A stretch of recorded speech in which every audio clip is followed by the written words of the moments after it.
Welcome to CR news. నేను Kalyani. Gudur railway station ను Vijayawada railway DRM Mohit తనిఖీ చేశారు. స్టేషన్ ఆవరణ ప్లాట్ఫామ్లు పడమర వైపు టికెట్ కౌంటర్ వెయిటింగ్ హాల్లో వస్తువులను తనిఖీ చేశారు. ప్రయాణికులకు మెరుగైన వసతులు అందించాలని అధికారులను ఆదేశించారు.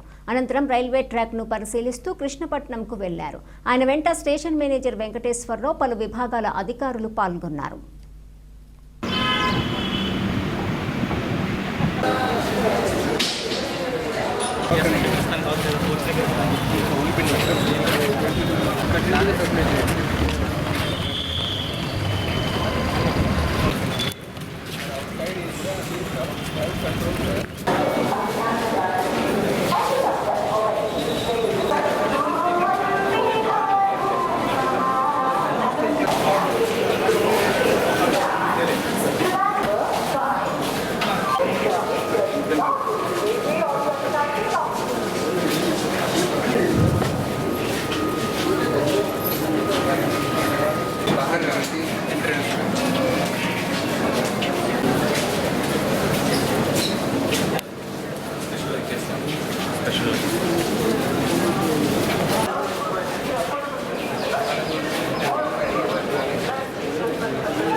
తనకున్న ఆస్తి సర్వేపల్లి నియోజకవర్గం ప్రజలేనని మాజీ మంత్రి శ్రీ పొట్టి శ్రీరాములు నెల్లూరు జిల్లా వైసీపీ అధ్యక్షులు కాకాని గోవర్ధన్ రెడ్డి పేర్కొన్నారు.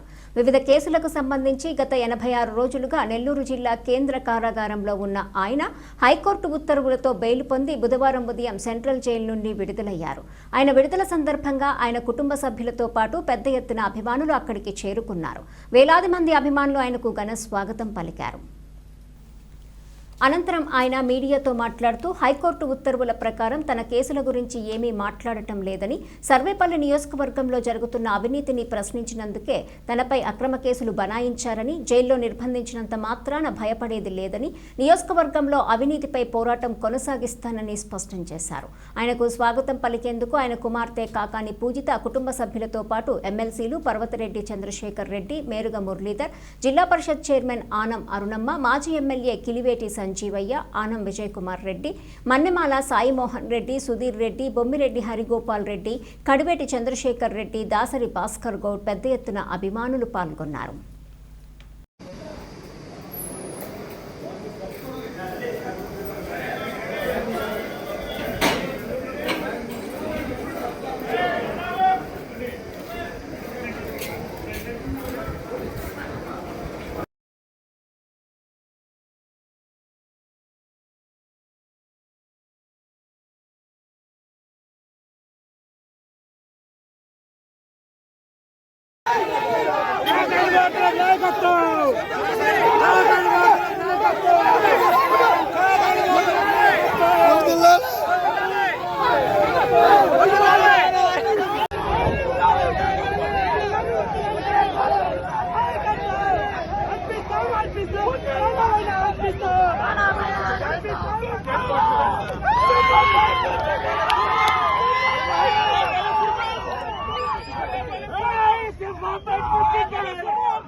ఎందుకంటే సోమవారం నాడే ఉన్నత న్యాయస్థానం బెయిల్ మంజూరు చేయడం జరిగింది.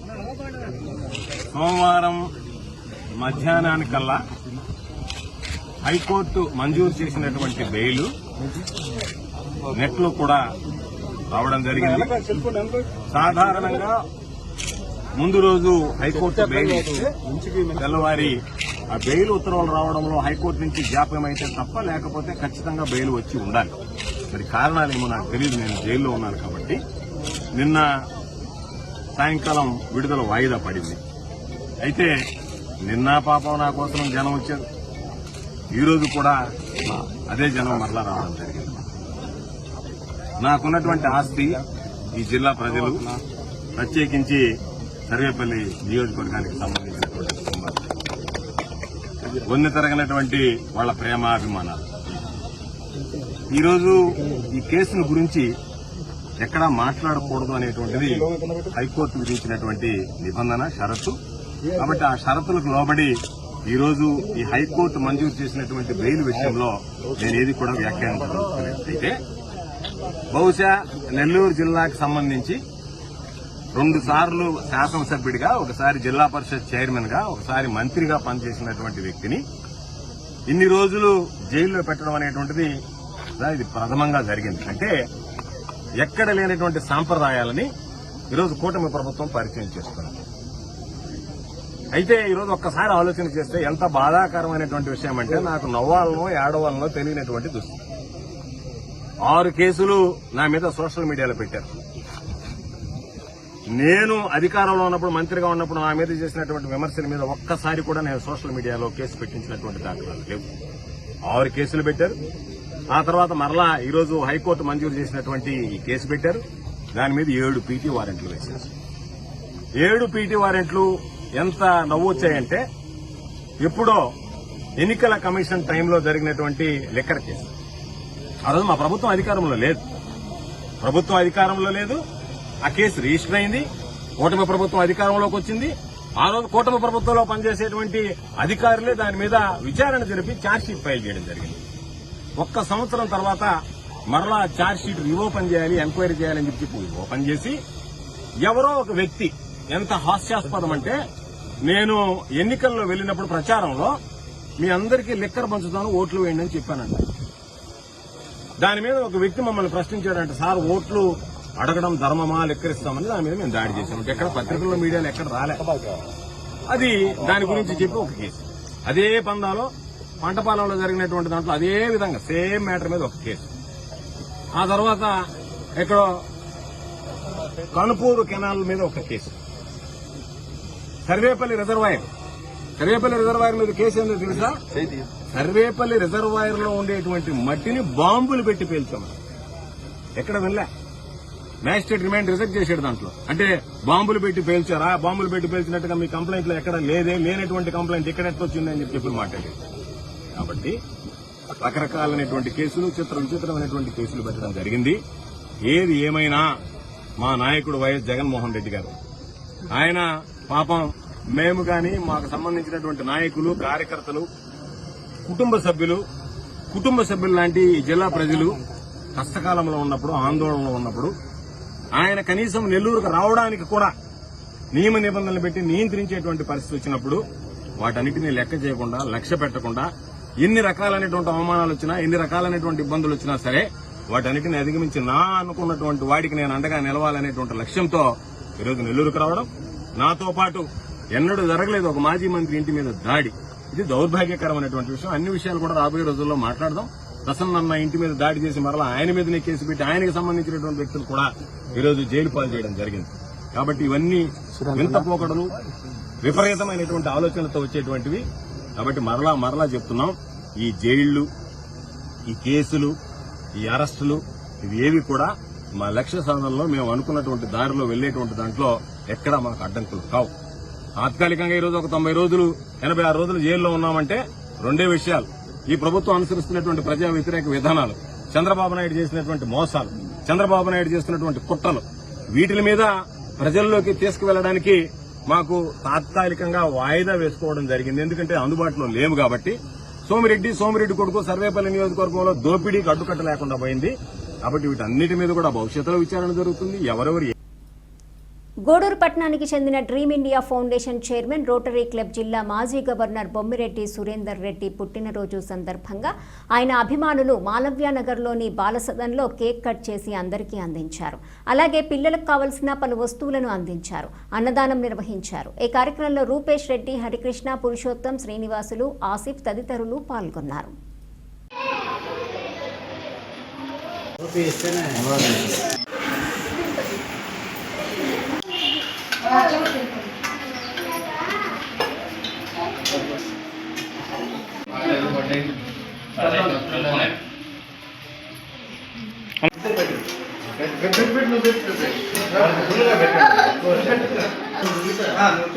చికెన్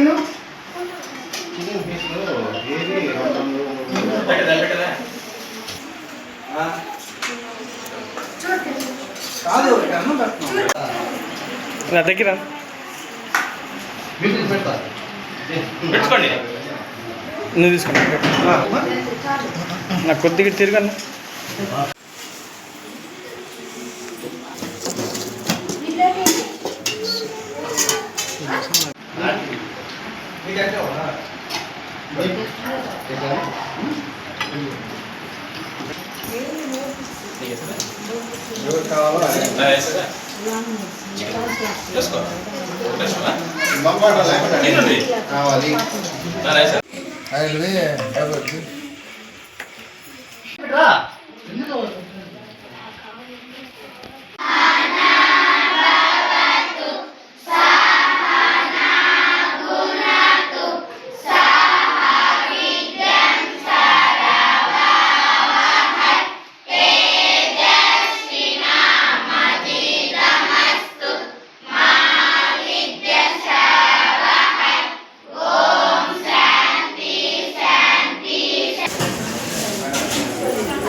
డ్రీమ్ ఇండియా ఫౌండేషన్ అధినేత బొమ్మి మేరెంట్స్ అధినేత మరియు రోటరీ మాజీ గవర్నర్ అయినటువంటి బొమ్మిరెడ్డి సురేంద్రానికి ఈరోజు బాలసదన్ నందు పుట్టినరోజు వేడుకలు జరుపుతున్నాము. ఈ కార్యక్రమంలో సురేంద్రానికి పాత ఉద్యోగస్తులైన మేమందరం కలిపి ఈ కార్యక్రమం నిర్వహిస్తున్నాము. బొమ్మిరెడ్డి సురేంద్రన్న వ్యాపార పరంగా ఎంతో ఎదిగి ఆ వచ్చిన ఆదాయంలో పేదలకు ఉపయోగించాలనే ఉద్దేశంతో పేద పిల్లలు మంచి చదువు ఉండే వాళ్ళందరినీ తీసుకొచ్చి మంచి కాన్వెంట్లో ఇచ్చి వాళ్ళని ఇంటర్ వరకు చదివించే బాధ్యత తీసుకున్నారు. ఇందుకు మా అందరికీ చాలా గర్వంగా ఉంది. వాళ్ళ బాటలోనే మేము కూడా నడుస్తున్నాము. డ్రీమ్ ఇండియా ఫౌండేషన్ స్థాపించి 18 సంవత్సరాల నుంచి డ్రీమ్ ఇండియా ఫౌండేషన్ ద్వారా ఎంతోమంది విద్యార్థులు దాని ద్వారా చదువుకొని ఎంతో అభివృద్ధిలోకి వచ్చారు. అలాగే ఇక్కడ బాలసదన్లో ఉన్న పిల్లలు కూడా మంచి చదువు తీసుకొని మంచి జీవితం స్థిరపడాలని కోరుకుంటున్నాం. ఈరోజు మా ప్రియమైన నేత అని కాదు కానీ మా ప్రియమైన సురేంద్రన్న బొమ్మిరెడ్డి సురేంద్రన్న జన్మదినం ఈరోజు జరుపుకుంటున్నాం. ఈ బాలసదన్ నరసింహరావుపేట బాలసదన్ చిన్నపిల్లల హాస్టల్లో ఆయన డ్రీమ్ ఇండియా ఫౌండేషన్ ద్వారా ఎంతమందో పిల్లలను చదివించి వాళ్ళు కొంతమంది ఉన్నత శిఖరాలను అధిరోహించున్నారు. ఈరోజు చాలా సంవత్సరాలుగా ఈ డ్రీమ్ ఇండియా ఫౌండేషన్ ద్వారా పిల్లల్ని చదివించడం జరుగుతుంది. చిన్నపిల్లలు ఇంటర్మీడియట్ వరకు ఇక్కడి నుంచి కూడా ఎవరైనా మంచి స్టూడెంట్స్ అంటే మెరిట్లో వచ్చేవాళ్ళు ఎవరైనా ఉంటే కూడా ఆయన చదివించేదానికి సిద్ధంగా ఉన్నారు. ఇలాంటి కార్యక్రమాలు ఆయన ఎన్నో సేవా కార్యక్రమాలు నిర్వహిస్తూ ఉంటారు. మేమందరం కూడా ఆయన దగ్గర ఒక టైంలో పనిచేసిన వాళ్ళం. మేము ఆయన శ్రేయోభిలాషలో ఆయన మమ్మల్ని శ్రేయస్ కోరుకునే సురేంద్రన్న జన్మదినం ఈరోజు ఇక్కడ జరుపుకోవడం మా అందరికీ ఆనందకరంగా ఉంది. గూడూరు పట్టణంలోని సిబిసి పార్క్ సమీపంలో గుర్తు తెలియని వ్యక్తి మృతి చెంది ఉన్నాడు. స్థానికులు పోలీసులకు సమాచారం అందించడంతో పోలీసులు సంఘటనా స్థలానికి చేరుకుని చిత్తు కాగితాలు, వాటర్ బాటిల్స్ ఏరుకొని అమ్ముకుంటూ జీవనం సాగించే వ్యక్తిగా గుర్తించారు. ఇతని పూర్తి వివరాల కోసం పోలీసులు విచారిస్తున్నారు. అతిగా మద్యం సేవించి మృతి చెంది ఉండవచ్చని భావిస్తున్నారు. మృతదేహాన్ని ప్రభుత్వ హాస్పిటల్కి తరలించారు.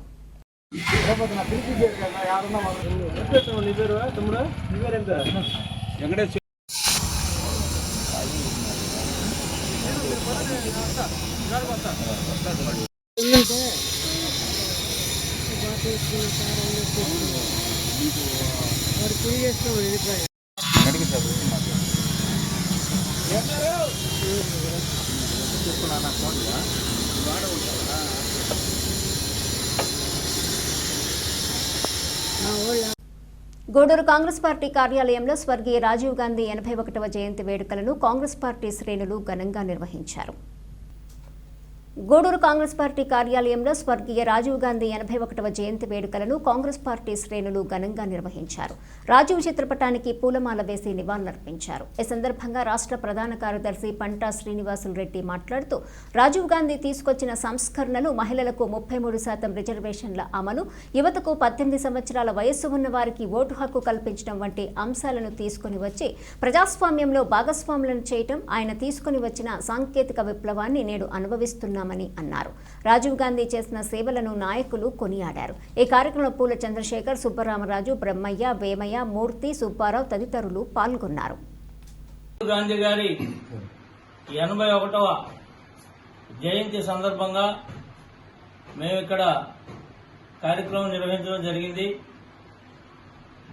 మనకు ప్రధానమంత్రిగా, ఏఐసిసి అధ్యక్షులుగా భారతదేశానికి అనేక సేవలు అందించినటువంటి వ్యక్తిని ఈరోజు స్మరించుకోవడం మాకందరికి గర్వంగా ఉంది. అదేవిధంగా ఆయన తీసుకొచ్చినటువంటి గ్రామీణాభివృద్ధి కానివ్వండి, విప్లవాత్మకమైనటువంటి సాంకేతిక విప్లవం కానివ్వండి, ఈరోజు మనం అనుభవిస్తున్నటువంటి టెక్నాలజీ అంతా కూడా రాజీవ్ గాంధీ తీసుకొచ్చినటువంటి ఒక గొప్ప కార్యక్రమం. ఆయన అధికారంలో ఉన్నప్పుడు అటల్ బిహారీ వాజ్పేయి గారు అనారోగ్యంతో బాధపడుతూ ఉంటే ఆయన్ని అమెరికా తీసుకెళ్లి ఆయనకి చికిత్స చేయించినటువంటి వ్యక్తి రాజీవ్ గాంధీ గారు, గొప్ప రాజనీతిజ్ఞుడు. ఇవాళ మోడీ గారు కక్ష సాధిస్తూ ఉన్నటువంటి పరిస్థితి. కాంగ్రెస్ పార్టీ అధికారంలో ఉన్నప్పుడు, రాజీవ్ గాంధీ గారు ప్రధానమంత్రిగా ఉన్నప్పుడు ఆయన చేసినటువంటి సేవలు ఎనలేనివి. కాబట్టి ఆయన స్మరించుకోవడం మన యొక్క బాధ్యత అని చెప్పి ఈ సందర్భంగా నేను తెలియజేస్తున్నాను. ఓట్చోరీ కార్యక్రమంలో భాగంగా ఇవాళ రాహుల్ గాంధీ గారు బీహార్లో యాత్ర సాగిస్తూ ఉన్నారు. ప్రజాదరణ విపరీతంగా వస్తుంది. రాబోయేటువంటి కాలంలో కాబోయే ప్రధానమంత్రి రాజీవ్ గాంధీ కొడుకు రాహుల్ గాంధీ అని చెప్పి ఈ సందర్భంగా నేను తెలియజేస్తున్నాను. ఈరోజు స్వర్గీయ రాజీవ్ గాంధీ జన్మదినం సందర్భంగా కాంగ్రెస్ పార్టీ కార్యాలయంలో ఘనంగా జరపడం జరిగింది. ముఖ్యంగా 18 సంవత్సరాలకి ఓటు హక్కు కల్పించడం కానీ, సైన్స్ అండ్ టెక్నాలజీలో ఈ దేశాన్ని ప్రథమ స్థానంలో నిలబెట్టేదానికి తీసుకుపోయే తోడ్పాటు ఎన్నో సంస్కరణలు తీసుకురావడం కానీ, అలాగే జాతీయ గ్రామీణం కింద 73, 74 రాజ్యాంగ సవరణ ద్వారా హక్కులు కల్పించడం, అభివృద్ధికి, గ్రామాల అభివృద్ధికి తోడ్పడడం జరగడం కానీ, ఈ దేశం ఇంత అభివృద్ధి చెందిందంటే ఎంతో ఒక ముఖ్య కారకుడైన రాజీవ్ గాంధీ జన్మదినం సంస్కరించుకొని ఈ పార్టీ కార్యక్రమం జరిగింది. రాజీవ్ గాంధీ ఆశయాలు కొనసాగిస్తామని చెప్పి ఈ సందర్భంగా తెలియజేస్తుంది. జనరల్ సెక్రటరీ శ్రీ పంటా శ్రీనివాసరెడ్డి గారి ఆధ్వర్యంలో శ్రీ రాజీవ్ గాంధీ గారి జన్మదినోత్సవం అత్యంత ఘనంగా వేడుకగా జరుపుకోవడం జరిగింది. దేశం కోసమే ప్రాణాలు అర్పించినటువంటి కుటుంబం నుంచి వచ్చిన రాజీవ్ గాంధీ గారి కలలను నెరవేర్చడానికి మా కాంగ్రెస్ పార్టీ ఎప్పుడు కూడా సిద్ధంగా ఉంటుందని మనవి చేస్తున్నాము. జై హింద్, జై కాంగ్రెస్. మిడ్ డే మీల్స్ మహిళను వేధిస్తున్న తిరుపతి జిల్లా చిల్లకూరు మండలం వల్లిపేడు గ్రామంలో ఉన్నటువంటి హైస్కూల్లో నిర్వహిస్తున్నటువంటి షేక్ పర్వీన్ విద్యా కమిటీ చైర్మన్ బండి మురళి గత 4 నెలల నుండి వేధిస్తున్నట్టు ఆ మహిళ పేర్కొంది. వల్లిపేడు గ్రామంలో ఉన్నటువంటి నాయకుడు నందకుమార్ మరియు మురళితో కలిసి గ్రూప్ రాజకీయాలు చేస్తున్నారు. గత 3 సంవత్సరాల నుండి షేక్ పర్వీన్ అనే మహిళ మిడ్ డే మీల్స్ నిర్వహిస్తున్నారు. ఆమె నిర్వహిస్తున్నటువంటి మిడ్ డే మీల్స్ లో ఎటువంటి లోపాలు కూడా లేవు. భార్యాభర్తలు ప్రతిరోజు ఉదయం 6 గంటలకు నిద్రలేచి స్కూల్ ఆవరణలో పరిశుభ్రంగా వంట చేసి మంచి పౌష్టికాహారాన్ని పిల్లలకు అందిస్తున్నారు. స్కూల్లో పిల్లలు కానీ పిల్లల యొక్క తల్లిదండ్రులు కానీ ఎక్కడా కూడా రిమార్కు చేయలేదు. వారి మీద ఎటువంటి అభియోగాలు కూడా లేవు, ఫిర్యాదులు లేవు. కేవలం ఆ మహిళ మీద ఉన్నటువంటి లోకల్ నాయకులతో చేతులు కలిపి ఆమెను మిడ్ డే మీల్స్ చేయకూడదని గత 3 నెలల నుండి వేధిస్తున్నారు. ఆ మహిళకు 3 పిల్లలు. మిడ్ డే మీల్స్ నమ్ముకొని జీవనాధారం కొనసాగిస్తోంది. పేద బతుకుల మీద కడుపు కొట్టే ప్రయత్నం చేస్తున్నటువంటి వారి మీద విచారించి చట్టపరమైన చర్యలు తీసుకొని మిడ్ డే మీల్స్ నిర్వహిస్తున్నటువంటి పేదరాలైన ఎస్కే పర్వీన్ కు కలెక్టర్ గారు సహాయం చేయవలసిందిగా ఆ మహిళ చేతులు జోడించి వేడుకుంటోంది. నా పేరు Madhukar, head master of ZPHS Vallipedu. మా స్కూల్ కమిటీ యాజమాన్య కమిటీ వాళ్ళు డిసైడ్ చేసినట్టు మిడ్ డే మీల్ సక్రమంగా ఉండటం లేదని ఆ కమిటీ తీర్మానించింది. ఆ తీర్మానం ప్రకారం దాన్ని ఫార్వర్డ్ చేయడం జరిగింది. 3 మ్యాన్ కమిటీ మెంబర్స్ వచ్చి దాన్ని రుజువు చేసి తక్షణమే ఆ మిడ్ డే మీల్స్ని ఏజెన్సీని రద్దుపరిచి కొత్త వాళ్ళని ఎన్నుకోమని చెప్పడం జరిగింది. దానికి అనుగుణంగా వాళ్ళకి ఈరోజు ఇంటిమేషన్ ఇవ్వడం జరిగింది. నిన్న మధ్యాహ్నం ఇచ్చాను. ఇంకా వాళ్ళు వెళ్ళలేదు. వెళ్ళిన తర్వాత కొత్త వాళ్ళని నియమిస్తామని తెలియజేస్తున్నారు. నుంచి వాళ్ళు పనిచేస్తున్నారు. అంతకుముందు డిప్యూటీ గారు ఇన్స్పెక్షన్కి వచ్చినప్పుడు ఆకుకూరలో కూడా పప్పు తక్కువగా ఉందని చెప్పారు. అప్పుడు చెప్పాను, వేస్తామంటున్నారు, కానీ కొంచెం తక్కువగానే ఉంటుంది. పురుషులలో కూడా వేసిన పప్పులు చాలా తక్కువగా ఉంటున్నాయి. మేము చాలాసార్లు ఇంటిమేట్ చేసినాం, వేస్తున్నారు, కానీ మరి ఎక్కువ రావట్లేదు. ఈ మధ్య 1 వీక్ నుంచి మాత్రం చాలా స్పష్టంగా ఆకుకూరలు కానీ క్వాంటిటీ కానీ బాగుంది, బాగా చేస్తున్నారు. మేము మిడ్ డే మీల్స్ 4 సంవత్సరాల నుంచి వండుతున్నాం సార్. కిషోర్ అనే అబ్బాయి, ఒక అబ్బాయి వచ్చి రోజు మిడ్ డే మీల్స్ కాడికి వచ్చి మమ్మల్ని వేధిస్తున్నాడు. ఇప్పుడు ఏమంటే బండి మురళి ఏమంటే మమ్మల్ని పక్కకు తొలగమంటున్నాడు. ఏమంటే దానికి కారణం ఏమి లేదు, మీరు పక్కకు తొలగాలన్నారు. నేనుండి ఏం కారణం చెప్పండి, అన్నం బాగాలేదా, ఏం బాగా అన్నీ బాగున్నాయి, కానీ మీరు స్కూల్లో చేయకూడదు, పోయి ఎంపీడీ కాడ పోయి చెప్పమన్నారు. పోయి చెప్పాము. సార్ ఏమంటే మాకేం తెలియదు, బండి మురళి అనే ఒక చైర్మన్ కాడ మాట్లాడుకోండి అమ్మా, మీ గ్రామంలోనే చూసుకోవాలి, మా దాకా కూడా రాకూడదు, మేము కానీ ఇస్తే మీకేమన్నా నేను కోట్ల చుట్టూ నేను తిరగలేనని చెప్పి ఎంపీడీ సార్ అన్నారు. మమ్మల్ని ఈ బండి మురళి రోజు తాగేసి వచ్చి మిడ్ డే మీల్స్ కాడ ప్రతి పిల్లకాయల కాడ దొంగ సంతకాలు పెట్టించుకొని మమ్మల్ని తీసేయాలని చెప్పి అని చెప్తున్నాడు అబ్బాయి. మధ్యాహ్న భోజనం జిల్లా కార్యదర్శి, నా పేరు విజయమ్మ. ఇక్కడ చిల్లకూరు మండలం వల్లిపేడు అనే గ్రామంలో మధ్యాహ్న భోజన కార్మికురాలని ఇక్కడ స్కూల్ కమిటీ చైర్మన్ అనే చైర్మన్ వచ్చి మధ్యాహ్న భోజన వర్కర్ మీద తాగేసి అసభ్యంగా మాట్లాడడము, వాళ్ళ మీద కేసులు పెట్టడము, వాళ్ళని రాజకీయంగాను ఇటు పోలీస్ స్టేషన్ చుట్టూ స్కూల్కి పిల్లలకి భోజనాలు అప్పులు తెచ్చి వండి పెట్టేది కాక నెల డబ్బులు రాక ఇబ్బందుల్లో ఉంటే వాళ్ళని ఈ విధంగా బలహీనంగా వాళ్ళని బాధ పెట్టడం ఇది న్యాయం కాదు. ఇక్కడుండే రాజకీయ నాయకులకి మధ్యాహ్న భోజన కార్మికుల గురించి, సమస్యల గురించి, బాధల గురించి తెలియదా? ఎన్ని సమస్యలు ఉన్నాయో అది ఆలోచించి కార్మికులకి అండగా ఉండాల్సిన రాజకీయ నాయకులు, చైర్పర్సన్లు ఈ విధంగా వర్కర్లని, మహిళలను కూడా లేకుండా ఇబ్బంది పెట్టడం ఇది న్యాయం కాదు. ఒక వర్కరు 90 మంది 110 మంది స్కూల్ పిల్లలకి భోజనం వండి పెట్టాలంటే ప్రతిరోజు ఒక పెళ్లి చేసినట్టు కష్టపడి చేయాల భోజనం అనేది. కానీ అది మనశ్శాంతి లేకుండా కార్మికులను ఇబ్బంది పెట్టడం ఇది న్యాయం కాదు. ఇప్పటికైనా ఇక్కడుండే రాజకీయ నాయకులు కానీ, కమిటీ చైర్మన్లు కానీ, స్కూల్ టీచర్లు కానీ, హెచ్ఎంలు కానీ, ఎంపీడీఓ కానీ, ఎంఈఓ కానీ అందరూ దాని గురించి ఆలోచించి. CI2 జిల్లా కార్యదర్శి. అయితే ఈరోజు మధ్యాహ్నం భోజనం వాళ్ళంటే చిన్న ఉద్యోగస్తులు వాళ్ళు. అటువంటి వాళ్ళపైన ఇప్పుడు రాజకీయ ఒత్తిళ్ళు అంటే చాలా దుర్మార్గము. చంద్రబాబు నాయుడు గెలిచేటప్పుడు లా అండ్ ఆర్డర్ బ్రహ్మాండంగా పనిచేస్తుంది అనేది అందరికీ ఒక అభిప్రాయం ఉండింది. అయితే ఇప్పుడుకి వచ్చేసరికి ఏదో పర్మనెంట్ ఉద్యోగస్తులు లేకపోతే అక్కడ ఏదో లక్షల కోట్లు వస్తుంది, వీళ్ళు అవినీతి పాల్పడితే అది వేరే సంగతి. తాగేసి ఈరోజు అతను తాగుబోతుగా ఉండే అతన్ని ఈరోజు ఇక్కడ కమిటీ చైర్మన్గా పెట్టడము, 3 టైమ్ కమిటీలు ఎన్నుకోమని చెప్పేసి మేము CI2గా ప్రభుత్వమైన ఒత్తిడి తెచ్చింది మేము. కానీ ఎటువంటి వాళ్ళని ఎన్నుకోమన్నాము? ప్రతి దగ్గర న్యాయబద్ధంగా పోయే వాళ్ళని ఎన్నుకోవాలి. అట్లాంటి వాళ్ళు కాకుండా వీళ్ళు ఇష్టారాజ్యంగా ఎవరు పడితే వాళ్ళు ఎన్నుకొని ఒక 2 మాత్రం ఆ కమిటీలో వచ్చి ఇక్కడ హెడ్ మాస్టర్ పైన చాలా ఒత్తిడి తీసుకొని వచ్చి ఆయన కనీసం హెడ్ మాస్టర్ నోరు కూడా తెలిసే పరిస్థితిలో కూడా లేడు.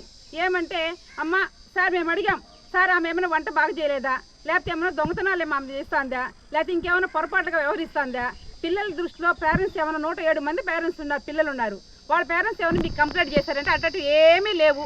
మాకేమిరంటే వాళ్ళు వచ్చినప్పుడు వీళ్ళు గౌరవీయలేదంట, ఆ చైర్మన్ వాళ్ళు వచ్చినప్పుడు వీళ్ళు గౌరవీయలేదంట. కాబట్టి 107 మంది పిల్లలకి సరైన తిండున్నా లేకపోయినా వాళ్ళ గురించి మేము ఏమీ పట్టించుకోము. మమ్మల్ని చైర్మన్గా చేశారు కాబట్టి మాకు అడుగులు మడుగులు ఎత్తాలి అనేది ఇప్పుడు వీళ్ళు మాట్లాడుతున్నారంటే ఎంత దుర్మార్గం అండి ఈ విషయము. గతంలో కూడా చంద్రబాబు నాయుడు గెలవంగానే చెప్తారు చూడండి, ఆయన బాగానే. మనుబోలు గ్రామంలోని అరుంధతి వాడలో వెలసి ఉన్న శ్రీ మాతా పరమేశ్వరి ఆలయం శిథిలావస్థకు చేరుకోవడంతో ఆలయ జీర్ణోద్ధరణ కార్యక్రమాలు నిర్వహించారు. అర్చకులు సాయికుమార్ శర్మ ఆధ్వర్యంలో శాస్త్రోక్తంగా వేద మంత్రాలతో పూజలు నిర్వహించి కార్యక్రమాలకు శ్రీకారం చేశారు. విజయదశమి నాటికి నూతన ఆలయ నిర్మాణం పనులు ప్రారంభిస్తున్నట్లు తెలిపారు. ఈ కార్యక్రమంలో గ్రామ పెద్దలు, స్థానిక కాలనీ వాసులు పాల్గొన్నారు.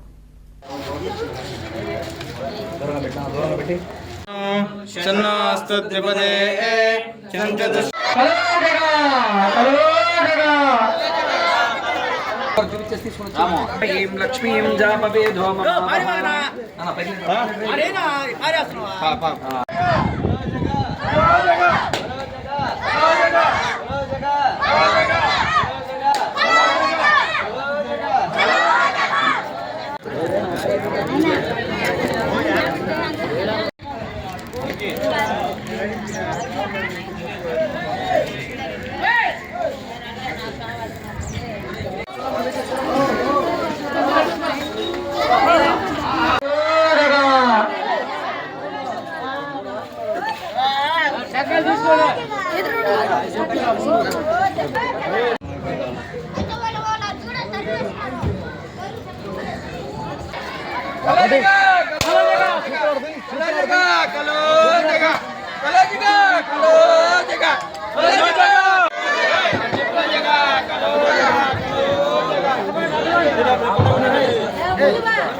వాగర్ధావత సంప్రద్దౌ వాగర్ధ ప్రతిదప్తయే జగతః పితరః వందే పార్వతీ పరమేశ్వరౌ. నేడు మనుబోలు గ్రామాన వేంచేస్తున్నటువంటి అరుంధతివాడలో శ్రీ మాతా పరమేశ్వరి ఆలయం, గ్రామానికి నడిబొడ్డుగా ఉన్నటువంటి ఈ ప్రాంతంలో ఈ అరుంధతివాడలో వీరికి ఉన్నటువంటి ఏకైక దేవస్థానం ఈ మాతమ్మ దేవస్థానం. ఈ వాడలో అందరూ కూడా వివాహ కార్యక్రమాలు అయితే అయినప్పటికీ అన్నీ కూడా ఇంక చెప్పందే ఇంక తెలియజేయందే ఎటువంటి కార్యక్రమం నిర్వహించరు. అలాంటిది వీళ్ళ కులదేవత అయినటువంటి మాతా పరమేశ్వరి ఆలయం పూర్తిగా శిథిలావస్థకు గురవడం వల్ల ఇక్కడ ఉన్నటువంటి అందరూ కూడా సహాయ సహకారాలతో ఈరోజు శ్రావణ మాసాన్ని పురస్కరించుకొని అమ్మవారిని ఉద్వాసన కార్యక్రమం చేపట్టడం జరిగింది. ఈ అమ్మవారి విగ్రహాన్ని తీసుకొని మనం బాలాలయం ఒకటి ఏర్పాటు చేసి అమ్మవారిని అక్కడ నిక్షేపం చేయడం జరుగుతున్నది. ఇందులో భాగంగా ఈరోజు జరిగిన కార్యక్రమాల్లో భాగంగా ముందుగా గోదర్శనం, ఆవుని దర్శనం చేయించి అమ్మవారికి మహాగణపతి పూజ, పుణ్యాహ వాచనం, ఆదిత్యాది నవగ్రహ పూజ, నవగ్రహ శాంతిని మరియు అమ్మవారిని కలిశోపాన్ని ఏర్పాటు చేసుకొని మనం విశేష కార్యక్రమాలన్నీ కూడా నిర్వహించి ఆ తదుపరి మనం మాతా పరమేశ్వరికి హవనాన్ని నిర్వహించడం జరిగింది.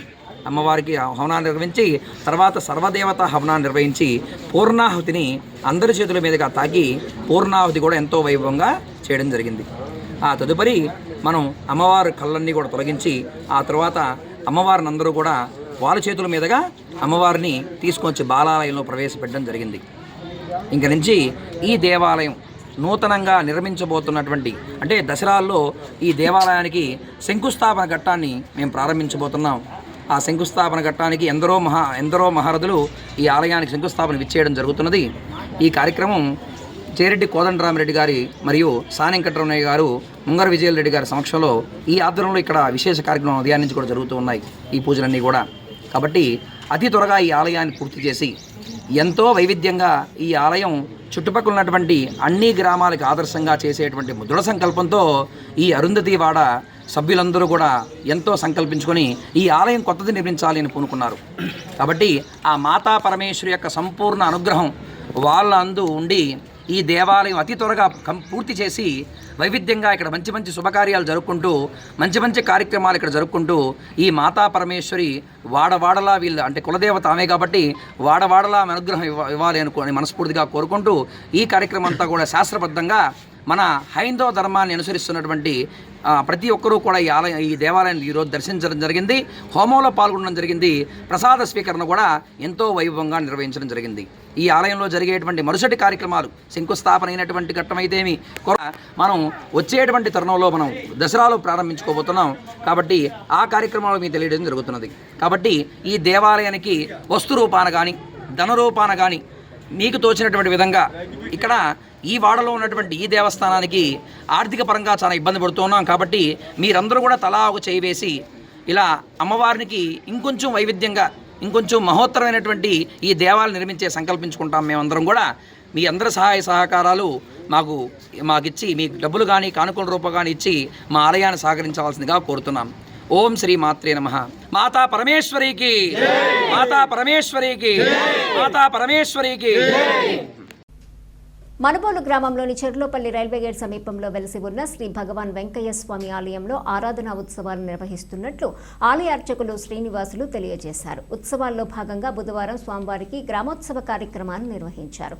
ఆగస్టు 24వ తేదీన స్వామివారికి ఉదయం గణపతి పూజ, అభిషేకాలు, హోమాలు, ఆలయ శిఖర పూజలు, మధ్యాహ్నం అన్నప్రసాద సమర్పణ, సాయంత్రం స్వామివారికి పల్లకీ సేవ వైభవంగా నిర్వహిస్తున్నట్లు తెలిపారు. ఈ కార్యక్రమంలో కార్యనిర్వాహకులు ముంగర విజయభాస్కర్ రెడ్డి, గుండుబోయిన వెంకయ్య యాదవ్ తదితరులు పాల్గొన్నారు.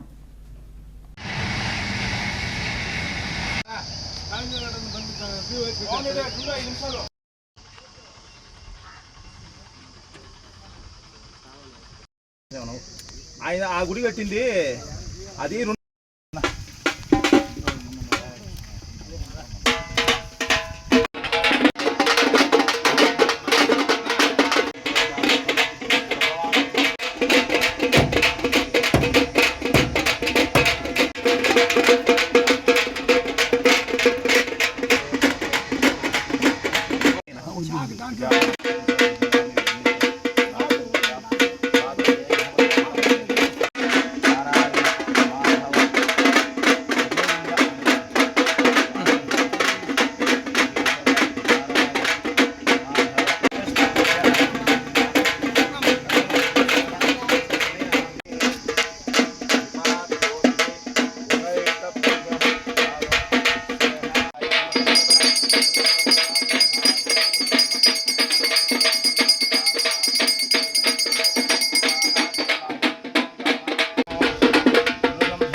ఓం నారాయణ ఆదినారాయణ.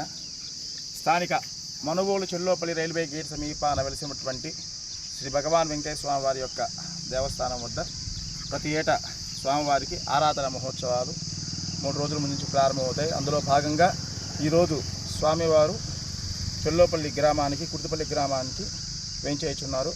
భక్తులందరూ ప్రతి సంవత్సరం ఈ యొక్క కార్యక్రమంలో స్వామివారిని దర్శించుకోవడం జరుగుతుంది. అందులో భాగంగా 24వ తారీఖున స్వామివారికి విశేషించి గణపతి పూజ, స్వస్తి పుణ్యావాచనం, అదేవిధంగా ఆదిత్యాది నవగ్రహ పూజ, అష్టదిక్పాలక పూజ, పవిత్ర నదీ జలాల చేత స్వామివారి యొక్క కలశ ప్రతిష్టాపన, కలశాభిషేకం, అదేవిధంగా స్వామివారికి పంచామృత అభిషేక కార్యక్రమం, మధ్యాహ్నం భారీ అన్నదాన కార్యక్రమం, సాయంత్రం స్వామివారికి పల్లకీ సేవ, స్వామివారికి శయనింపు సేవ కార్యక్రమాలతో ఈ యొక్క ఆరాధన కార్యక్రమాలు జరుగుతాయి. కావున 50 మంది మండల ప్రజలందరూ కూడా శ్రీ భగవాన్ వెంకయ్య స్వామి వారి యొక్క ఆరాధన మహోత్సవాల్లో పాల్గొని శ్రీ భగవాన్ వెంకయ్య స్వామి వారిని దర్శించుకొని స్వామివారి యొక్క తీర్థ ప్రసాదాలు స్వీకరించి స్వామి కృపకు ప్రతి ఒక్కరు పాత్రలు కావాల్సిందిగా కోరుకుంటున్నాం. మనుబోలు గ్రామంలోని గమల్లపాలెంలో వెలిసి ఉన్న శ్రీ అభయాంజనేయ స్వామి ఆలయంలో మంగళవారం రాత్రి స్వామివారికి ప్రత్యేక పూజలు నిర్వహించారు. భజన బృందం వారిచే భజనలు నిర్వహించారు. కార్యక్రమాలకు ఉభయదాతలుగా పెద్ది వెంకయ్య, రమణమ్మ దంపతులు వ్యవహరించారు. ఈ పూజలలో భక్తులు పాల్గొని స్వామివారిని దర్శించుకొని తీర్థ ప్రసాదాలు స్వీకరించారు.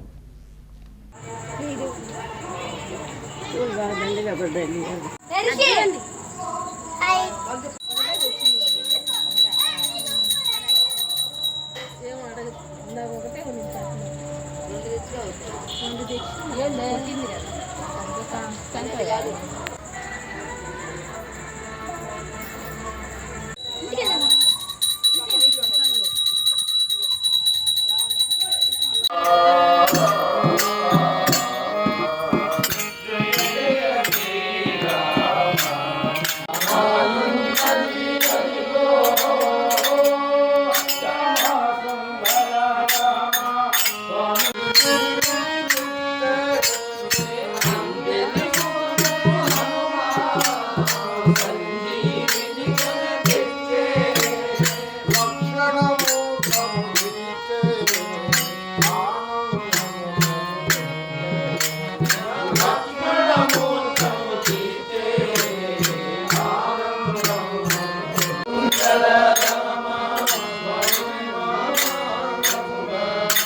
ఈ వార్తలు ఇంతటితో సమాప్తం. తిరిగి ప్రసారమయ్యే సిఆర్ న్యూస్లో మళ్ళీ కలుసుకుందాం. అంతవరకు సెలవు. నమస్కారం.